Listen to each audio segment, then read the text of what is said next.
बहुत स्वागत है आपका भारत समाचार में और मैं हूं आपके साथ दिव्या शेखावत। खानवारी गांव की गर्भवती महिला सुदेश कुमारी की मौत के मामले में शुक्रवार को सर्व समाज के लोग गुरुद्वारा सिंह सभा में एकत्रित हुए। इसके बाद लोगों ने डॉक्टर के खिलाफ नारेबाजी करते हुए गुरुद्वारा से एसडीएम कार्यालय तक पैदल जुलूस निकाला और उपखंड कार्यालय के सामने धरना शुरू कर दिया। इसी के साथ प्रशासन से पीड़ित परिवार को वार्ता के लिए कार्यालय में बुलाया गया, लेकिन आंदोलनकारियों ने धरना स्थल पर ही बातचीत करने की मांग की। इसके बाद एसडीएम अशोक सांगवासी और प्रशांत कौशिक और थाना प्रभारी देवीलाल सहारण धरना स्थल पर पहुंचे, लेकिन पहली वार्ता जो है बेनतीजा रही। दोपहर करीब 2 बजे दूसरी बार वार्ता की गई। 15 सदस्यीय कमेटी को एसडीएम कार्यालय के बाहर बुलाया गया, जहां आंदोलनकारी डॉक्टर के खिलाफ मुकदमा दर्ज करने की मांग पर अड़े रहे। वहीं प्रदर्शनकारियों का आरोप है कि डॉक्टर राजेश गौड़ की लापरवाही के चलते 2 जिंदगियां चली गई। घटना को 9 दिन बीत जाने के बाद भी पुलिस ने अभी तक मुकदमा दर्ज नहीं किया है। वहीं आरोप लगाया गया है कि सीएचसी में महिला को देखे बिना ही रेफर कार्ड बना दिया गया। आंदोलनकारियों ने डॉक्टर के खिलाफ तुरंत मुकदमा दर्ज करने की मांग की और बिना मरीज को देखे रेफर कार्ड बनाने वाले सरकारी कर्मचारियों के खिलाफ कार्रवाई की मांग भी की गई। इसी के साथ बता दें, डॉक्टर राजेश गौड़ के लिए भी जो है प्रदर्शन किया गया। साथ ही कहा गया है कि वही इस मामले पर जो है डॉक्टर राजेश गौड़ ने उन पर लगे आरोपों को निराधार बताया। उन्होंने कहा है कि किसी भी प्रकार की लापरवाही नहीं की। समय रहते परिजनों को ऑपरेशन के बारे में जानकारी दी गई थी, लेकिन परिजन जो है सहमत नहीं हुए। उन्होंने घटना को लेकर दुख भी व्यक्त किया। एडीएम अशोक सांगवा ने कहा है कि पोस्टमार्टम रिपोर्ट आने के बाद ही आगे की कार्रवाई की जा सकती है। उन्होंने बताया है कि 3 दिनों में पोस्टमार्टम सहित अन्य रिपोर्ट आने की संभावना है, जिसके बाद आवश्यक कदम उठाए जाएंगे। हालांकि आंदोलनकारियों ने चेतावनी दी है कि 11 मार्च तक मुकदमा दर्ज कर ठोस कार्रवाई नहीं हुई तो 12 मार्च को धरना प्रदर्शन, घेराव और चक्काजाम किया जाएगा। धरने में खानुवाली, अनूपगढ़, घड़साना, रावला सहित आसपास के गांवों के लोग बड़ी संख्या में एकत्रित हुए हैं। धरना स्थल पर कानून व्यवस्था बनाए रखने के लिए थाना प्रभारी देवीलाल सहारण के नेतृत्व में रावला, घड़साना और अनूपगढ़ थानों का अतिरिक्त पुलिस जाब्ता भी मौके पर रखा गया है। मेरे साथ अशोक गोदारा आरएलपी से मौजूद है। अशोक जी, क्या कुछ कहना चाहेंगे? 25 तारीख को घटना घटी है, पीड़ित परिवार को मजबूरन धरना लगाना पड़ा, सब लोग यहाँ पर धरने पर बैठे हैं, न्याय अभी कोसों दूर है।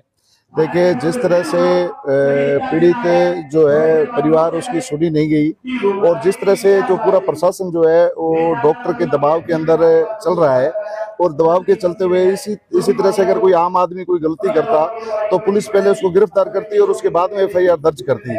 लेकिन यहाँ इसका उल्टा हो रहा है कि इनके जो है दबाव के चलते हुए अभी तक एफआईआर दर्ज नहीं हुई है। न्याय तो दूर की बात है, लेकिन इस तरह से जिस तरह से आज लोगों ने इकट्ठे होकर के इस पीड़ित परिवार को जो सहयोग किया है और जिस तरह से हमने भी तुरंत इनको समर्थन दिया है, अब इस लड़ाई को अंजाम तक पहुंचाएंगे और जब तक न्याय नहीं मिलेगा इसी मोर्चे पे डटे रहेंगे और इस आंदोलन को और उग्र करेंगे। लेकिन जिस तरह से जो अपराधी या दोषी है उनको सलाखों के पीछे जब तक नहीं भेजेंगे हमारी जंग जारी रहेगी। तो आगामी अब क्या रणनीति है? मतलब पहली वार्ता विफल हुई है, दूसरी वार्ता विफल हुई है, दूसरी वार्ता का समय दिया गया है और जब तक हमारी संघर्ष समिति जो भी जिस तरह का निर्णय लेती है कि इस पड़ाव को अनिश्चित करना है या जिस तरह से डेड बॉडी को भी यहाँ लाने की वो चल रही है हमारी चर्चा, तो देखते हैं किस तरह से जिस तरह से जो इनके अगवान जो लोग हैं, अग्रिम पंक्ति जो लोग जो निर्णय लेते हैं उनके साथ कंधे से कंधा मिला करके हम खड़े हैं और डट करके। इस तरह की घटना है, लेकिन अभी तक जो पीड़ित परिवार है उससे न्याय जो है वो लगता है कोसों दूर है। पूरे मामले को कैसे देखते हैं आप? श्रीमान जी, जो भी हुआ गलत हुआ, बात नजदीक और दूर की नहीं है, चाहे वो खानवाड़ी है चाहे रावला मंडी है तो इंसान ही वो बिल्कुल। लेकिन उस बच्चे की भावुक अपील पे आज हम सभी यहाँ इकट्ठे हुए हैं और प्रशासन से ही मांग करते हैं कि जल्द से जल्द डॉक्टर गौड़ के खिलाफ कार्रवाई हो। कितने भी कुछ कर लें, लेकिन उस बच्ची की माँ वापस नहीं आ सकती। जहाँ होली के ऊपर घर में खुशी आनी थी, आज वहाँ मातम छाया पड़ा है और उस बच्ची की एक भावुक अपील से आज सभी जमीर जिंदा लोग यहाँ इकट्ठे हुए हैं और उस बच्ची को न्याय देने के लिए संघर्ष कर रहे हैं। और मेरी प्रशासन से भी यही मांग है भी अपनी नौकरी से ऊपर उठकर बच्ची को न्याय दिलाने की कोशिश करें ताकि बच्ची को इंसाफ मिल सके। उनका घर तो वापस वैसे हो ही नहीं सकता, 2 बच्चियाँ हैं, दोनों नात हो गई, अब उनका इस दुनिया में कोई सहारा नहीं है और दोबारा ऐसी घटना ना हो, इसलिए मैं प्रशासन से ये मांग करूँगा भी जल्द से जल्द राजेश गौड़ के खिलाफ कार्रवाई कर इनको सजा दिलाने की दिनेश जी, एक तरफ सर्व समाज के लोग जो है वो मृतका को न्याय दिलाने की मांग पर डटे हुए हैं, वहीं दूसरी तरफ अगर देखें तो एक पक्ष ऐसा भी सामने आ रहा है, व्यापार मंडल का पक्ष या कुछ और लोग भी सामने आ रहे हैं कि जो राजेश गौड़ जो डॉक्टर है वो सही है। तो क्या आपको नहीं लगता इस प्रकार से जब मतलब न्याय दिलाने के लिए इस प्रकार से जब कई पक्ष बन जाएंगे तो कहीं न कहीं आने वाले समय में भी ये चीजें सही नहीं है? सर, जो वीडियो वायरल कर रहे हैं भी व्यापार मंडल में आओ, जो नेता ये वीडियो वायरल कर रहे हैं वो अभी तक पीड़ित पक्ष के पास गए ही नहीं, उनसे मिले नहीं, तो वो भगवान है क्या? उनको पता है क्या भी वो पीड़ित गलत है या सही है? अगर उनको राजनीति करनी होती तो मृतका जो सुदेश कुमारी है वो उसी दिन राजेश गौड़ के हॉस्पिटल के सामने स्ट्रेचर पे पड़ी होती और लोग वहाँ जब तक उसको संस्कार नहीं करते तब तक उनको न्याय नहीं मिलता। लेकिन उन्होंने ऐसा कोई काम नहीं किया, कोई राजनीति नहीं की। जैसे उनको समाज के लोगों ने कहा उन्होंने ऐसे काम किया, परंतु दुर्भाग्य की बात है आज 8-10 दिन बीत जाने के बाद भी अभी तक कोई कार्रवाई नहीं हुई। पोस्टमार्टम की रिपोर्ट आ गई है, अब देखना ये है अभी प्रशासन आगे क्या कार्रवाई करता है। तो अब आगामी आपकी क्या रणनीति रहेगी? अभी तक कार्रवाई नहीं हुई है, यह आपके आरोप है, लेकिन अब रणनीति जो है वो आपकी क्या रहेगी? रणनीति सर, कल प्रधान जी ने हमारी ग्राम पंचायत में कॉन्फ्रेंस की थी। कॉन्फ्रेंस करके आज की जो ये यहाँ रूपरेखा बनानी थी उसके बाबत अपील की थी। उस अपील के बावजूद रात के ही मेरे पास करीब काफ़ी नेताओं के दबाव बनाया जा रहा है, अभी आप वहाँ मत जाना, राजेश गौड़ सही है, उसकी बहुत पहुँच है, मुख्यमंत्री तक पहुँच है, आप सरपंच नए बने हो, कल को आपकी सरपंची जा सकती है। तो मैं आपके मंच के माध्यम से उन सभी को चेताना चाहता हूँ, अगर उस पीड़ित बच्ची को न्याय देने के लिए मेरी सरपंची दाव पर लगती है तो मुझे ऐसी सरपंची नहीं चाहिए। पीड़िता चाहे कोई समाज की हो, चाहे हिंदू हो, मुस्लिम हो, सिख हो, सारे समाज अपने हैं। किसी समाज में ऐसी गलती किसी डॉक्टर के द्वारा बर्दाश्त नहीं की जाएगी। आप यही से अंदाज़ा लगा सकते हैं भी सरकारी हॉस्पिटल से रेफर कार्ड तक बनाया गया, जबकि ना ही तो उस लेडीज़ को सरकारी हॉस्पिटल ले जाया गया और ना ही उसका फर्स्ट ट्रीटमेंट हुआ। बिना फर्स्ट ट्रीटमेंट के रेफर कार्ड बनाना कहीं ना कहीं राजेश गौड़ को कटघरे में खड़ा करता है। ये खेल मौत का गंदा खेल ये बंद होना चाहिए। जो बच्ची के साथ आज जो घटना घटित हुई है, ऐसी पुनरावृत्ति हमारे एरिया में दोबारा ना हो। प्रशासन से ही मांग करता हूँ जल्द से जल्द इस पर कार्रवाई की जाए। तो आप देख सकते हैं आज मृतका सुदेश कुमारी की इस घटना को लेकर पूरे सर्व समाज में रोष है और इसी रोष को लेकर आज गड़साना उपखंड कार्यालय के ऊपर जो है वो धरना प्रदर्शन जारी है। मांग एक ही है, दोषियों को सजा मिले और पीड़ित पक्ष जो है उसको न्याय मिले। मेरे पास 11 बजे के आसपास आया था और उसके पास 4 सोनोग्राफी थी। उसमें से 2 सोनोग्राफी लाजवंती की थी, एक डॉक्टर बहादुर जी की थी 1 महीने पुरानी, और एक 21 तारीख की श्रीराम हॉस्पिटल की थी। उन दोनों में बहादुरवाड़ी हॉस्पिटल में भी 4 किलो से ज़्यादा उसका वजन आ रहा था और इधर जो श्रीराम हॉस्पिटल में की थी उसका भी 4 किलो से ज़्यादा वजन आ रहा था। तो मैंने कहा इसको मैं दोबारा देख लेता हूँ। दोबारा मैंने इसकी सोनोग्राफी की, उसकी सोनोग्राफी की तो उसमें भी वजन जो है 4.5 किलो प्लस माइनस ऊपर आ रहा था उसके। तो फिर मैंने उसको उसके सास को, उसके पति को और उनके एक रिश्तेदार को यहाँ पर अपने कमरे में ही बैठाया और उसको काफ़ी देर तक काउंसलिंग की, 8-9 मिनट तक उसको काउंसलिंग की। इतना बड़ा बच्चा नॉर्मल डिलीवरी नहीं हो सकती। उस पर उन लोगों का कहना था कि इसके 2 बच्चे पहले नॉर्मल ही हुए हैं। तब मैंने कहा कि इसका बच्चे का वजन बहुत ज़्यादा है, तो उसकी सास बोली पहले भी वजन इसके 4 किलो के आसपास के बच्चे पैदा हुए हैं और हमें ऑपरेशन नहीं करवाना है, हमें इसका नॉर्मल ही करवाना है। तो मैंने कहा नॉर्मल में इसकी बहुत ज़्यादा रिस्क रहेगी, बच्चे की भी रिस्क रहेगी और माँ की भी रिस्क रहेगी। फिर मैंने कहा आप सलाह कर लो, सलाह करके बताओ। करीबन 9-10 मिनट की काउंसलिंग के बाद में मैंने उनको बाहर भेज दिया। फिर वो थोड़ी देर बाद में उसके पति आया कि नहीं मुझे तो नॉर्मल ही करवानी है। तो मैंने सोचा भाई नॉर्मल में तो मरीज को ही दर्द लेने हैं, मैं तो उसको बस दवाई लगा दूंगा और तो क्या संभालता रहूँगा। तो ऐसे करके उसको एडमिट किया, उसको सारी बात एक्सप्लेन करने के बाद में और रिटर्न कंसेंट लिखने के बाद में मैंने उसको ट्रीटमेंट उसका शुरू किया। 5 बजे तक उसकी प्रोग्रेस भी हो रही थी। पहले जब आई थी जब उसका 2 फिंगर ही लूज था, उसके बाद में धीरे करके उसके हुआ, परंतु करीबन 5:45 के आसपास उसकी एकदम से तबीयत बिगड़ी, उसका बीपी काफ़ी डाउन हो गया। इसलिए हमने उसको रेफ़र किया। रेफ़र के लिए पहले एम्बुलेंस के लिए मैंने प्राइवेट एम्बुलेंस के लिए फ़ोन किया तो वो बाहर गई हुई थी। मैंने कहा और कोई एम्बुलेंस है? तो उसने कहा नहीं होगा, अब यहाँ पर कोई आज उपलब्ध नहीं है। तब फिर मैंने 108 की एम्बुलेंस मिल जाए इसलिए सिस्टर को उसको सरकारी हॉस्पिटल में भेजा कि उसका तू वहाँ से रेफरल कार्ड बनवा ले और उसको 108 एम्बुलेंस मिल जाएगी, क्योंकि प्राइवेट गाड़ी के अंदर ग्लूकोज लगाना संभव नहीं हो पाता, एम्बुलेंस में हो जाता है। तो उसी देर में फिर वो भी 108 भी समय पे नहीं आ रही थी। फिर मैंने उसको प्राइवेट गाड़ी के अंदर मेरे स्टाफ के साथ में यहाँ से रवाना किया। डॉक्टर साहब, इसमें जो और आपके विजिट का है उनका ये आरोप है कि जब पेशेंट को हम यहाँ पे लेके आए, एक तो डॉक्टर साहब ने हमसे पेमेंट की ज़्यादा डिमांड की, और दूसरा वो एक रेफर कार्ड का जो कह रहे हैं कि रेफर कार्ड इन्होंने अपनी खुद की जान छुड़वाने के लिए वो बनवा के दिया हमें, तो वहाँ पे रेफर हॉस्पिटल ले जाने के लिए कहा गया था। जब वहाँ पे पहुंचे तो इन्होंने रेफर कार्ड वहाँ से हमें दे दिया, इस चीज़ का हमें पता नहीं था। और तीसरा हम ये चाहेंगे कि जब ये आपके हॉस्पिटल से मरीज को रेफर किया गया तो उस टाइम उसके क्या हालात? पहली बात तो ये कि रेफरल कार्ड की बात है, तो रेफरल कार्ड तो सिर्फ 108 एम्बुलेंस के लिए, क्योंकि प्राइवेट गाड़ी एम्बुलेंस मिल नहीं रही थी उस दिन, और मैंने पहले फोन भी किया था प्राइवेट एम्बुलेंस को, तो वो बीकानेर गया हुआ था, उसने कहा है नहीं। दूसरी गाड़ी का मैंने पूछा तो उसने कहा वो भी अवेलेबल नहीं है, इसलिए 108 मिल जाए तो वहां भेजा था कि चलो रेफरल कार्ड बनवा के एम्बुलेंस में उसको शिफ्ट करवा के वहां भेज के फिर उसको भेज देंगे। अपने इसलिए क्या था, से जब मरीज जहाँ से गया तब उसकी क्या हालत? उसका बीपी डाउन था, इसीलिए तो उसको भेजा। उसका बीपी अचानक डाउन हुआ, इसीलिए उसको भेजा। जी, और दूसरा ये जो और मेरा स्टाफ साथ गया। जी, तो ये गर्भवती थी, इसके बताया जा रहा है कि इनकी जो नसबंदी थी वो भी खुलवा के ये सब बच्चे की प्रेगनेंसी ली गई थी, ये कोई सच्चाई है? वो तो उनकी हिस्ट्री थी उसकी कि इसकी पहले डाइवर्स हुआ था, इसके पहले इसके 2 बच्चे थे, और तब तीसरी बारी में अब इसके दोबारा प्रेगनेंसी हुई है, तो उसमें इसके नसबंदी खुलवाई होगी उन्होंने, उसके बारे में मेरे को बहुत ज्यादा नहीं पता। तो अब ये जो लोग पूरा विवाद क्रिएट कर रहे हैं, इसके बारे में आप क्या कहेंगे? इसके बारे में देखो, मेरे हिसाब से तो कोई गलती नहीं है, मैं तो उसको सिर्फ एडमिट किया और उसको पूरा एक्सप्लेन किया कि नॉर्मल डिलीवरी इतने बड़े भारी बच्चे की नहीं होगी, और मेरी ही सोनोग्राफी नहीं है, डॉक्टर भादु की, डॉक्टर ईश्वर मित्तल की सोनोग्राफी के अंदर भी इसका वजन ज्यादा है। और उसको इस बात के लिए मेरे पास फुटेज भी है कि मैंने इसको अपने कमरे में बैठ के करीबन 9-10 मिनट तक उसको कन्विंस किया है इस बात के लिए, और फिर इनको कहा कि बाहर जाके सलाह करो तुम लोग, ठीक है ना, क्योंकि जबरदस्ती पकड़ के किसका ऑपरेशन कर नहीं सकते। एक डॉक्टर साहब, उनका कहना है कि पूरा केस को हैंडल करने के लिए 40,000 रुपए की डिमांड की गई थी। नहीं, वो तो इनसे भर्ती के 2,000 रुपए जमा किए, वो भी सीसीटीवी में वो है। नॉर्मल डिलीवरी का मेरी चार्जिंग 10,000 के आसपास होती है, और अगर ऑपरेशन करते हैं या कोई आगे की बात होती है वो अलग बात थी, तो ये तो सब झूठ है।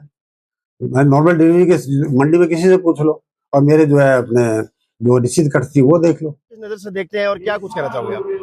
हम इस मामले को इस नज़र से देखते हैं कि प्रशासन और सरकार हावी है, और जो गरीब तबके के लोग हैं उनको परेशान किया जाता है। आज 1-2 जिंदगी चली गई और उस पर न्याय नहीं मिल रहा है, ये सबसे शर्म की बात है। न्याय ना मिलना बहुत बड़ी दुर्भाग्य की बात है। प्रशासन और सरकार मौन है, इसलिए मौन है कि डॉक्टर, प्रशासन सब मिले हुए हैं, बीजेपी सरकार का इन पर होल्ड है। हम तो ये परिवार के साथ हैं, पीड़ित परिवार के साथ खड़े हैं, और हमारे आरएलपी सुप्रीमो हनुमान जी बेनीवाल के निर्देश अनुसार हम यहाँ पहुंचे हैं। उन्होंने ये कहा है कि उस वार्ता करो, सफल होते हैं तो ठीक है, नहीं होते तो धरने को आगे बढ़ाएंगे, और इसको बीकानेर या गंगानगर में इसको इकट्ठे होकर सब अंजाम पहुंचाएंगे। डॉक्टर को सजा हम चाहते हैं भी, डेफिनेटली उसको सजा हो, और जो इसमें शामिल है उन सबको जेल जाए।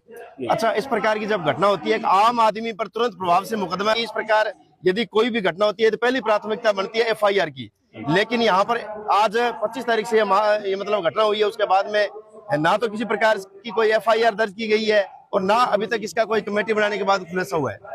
तो देखो, एफआईआर दर्ज तो इसलिए नहीं हुई है कि डॉक्टरों का दबाव है, सब प्राइवेट सरकारी डॉक्टर एक हो चुके हैं, प्रशासन इनके आगे झुका हुआ है, मौन है। आज एक एफआईआर की बात करें, एक साधारण आदमी हमारी छोटी सी बात के लिए लड़के आता है और हाथों हाथ थाने में मुकदमा दर्ज हो जाता है। किस लिए दर्ज हो जाता है? कि हमें कोई पैसे आएंगे, इसलिए।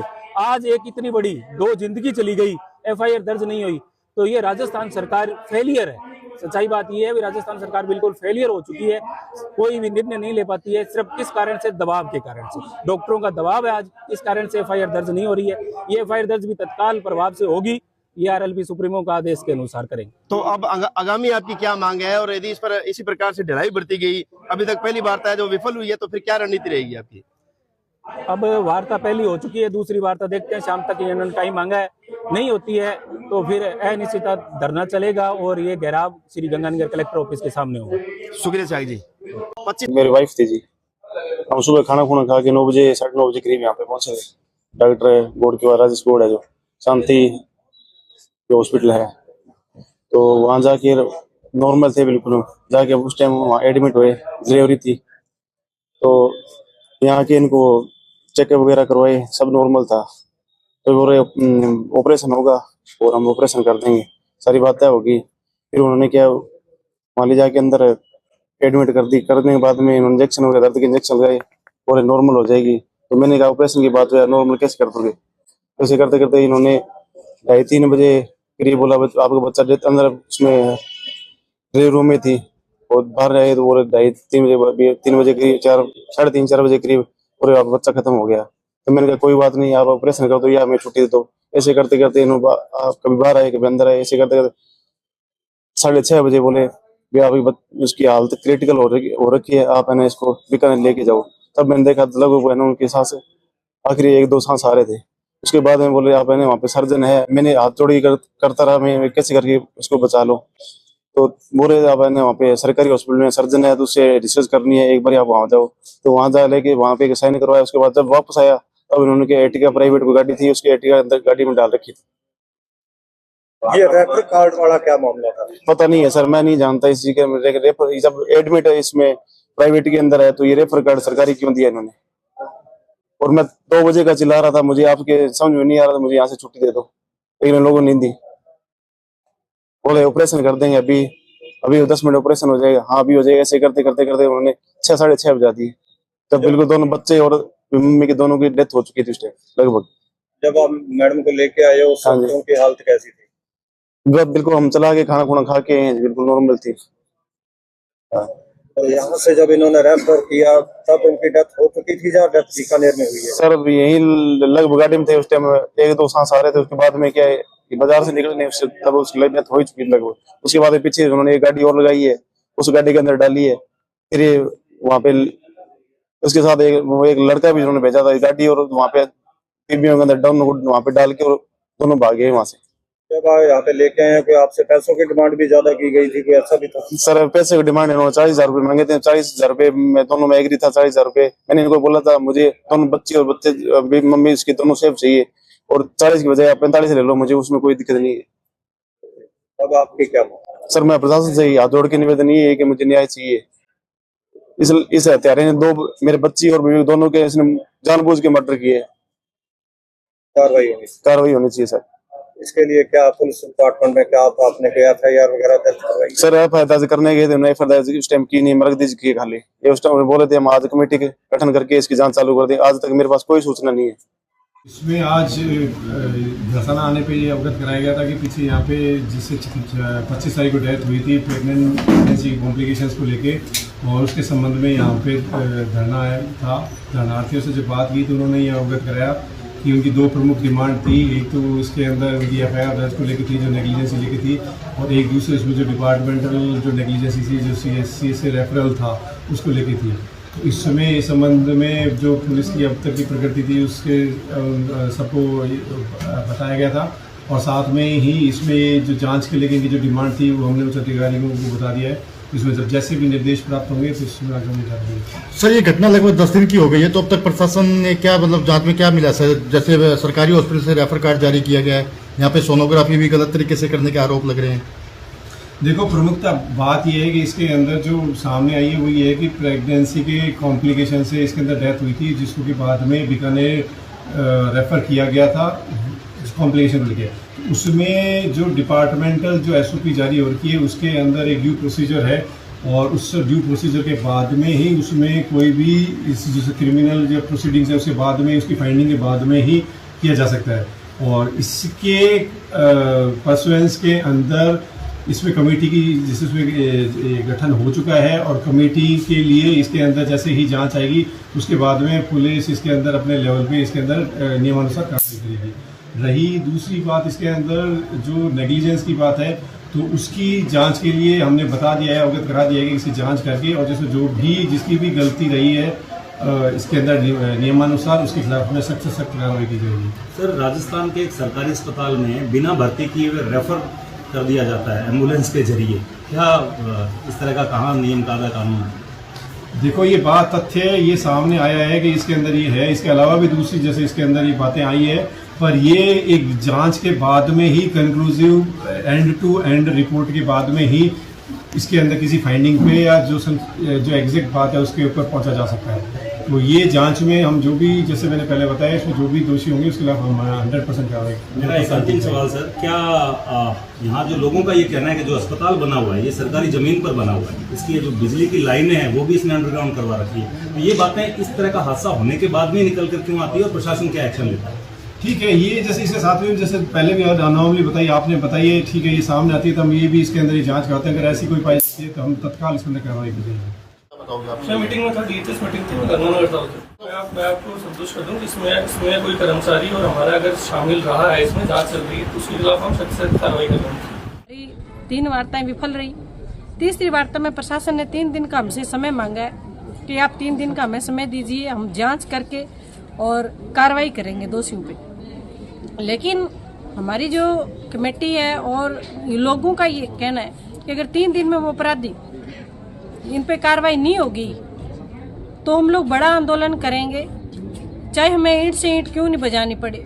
एक महिला का मामला, और एक महिला होने के नाते मैं कह रही हूँ, ये एक महिला, हम ये कहते हैं कि आगे ऐसी घटनाएं ना हो, फिर इस प्रकार से कोई वारदात ना हो, तो ऐसी घटनाएं को रोका जाए और दोषियों पे कार्रवाई, अगर नहीं कार्रवाई हुई तो हम बड़ा आंदोलन करेंगे, चाहे हमें ईंट से ईंट बजानी पड़े और प्रशासन को झुकना पड़ेगा।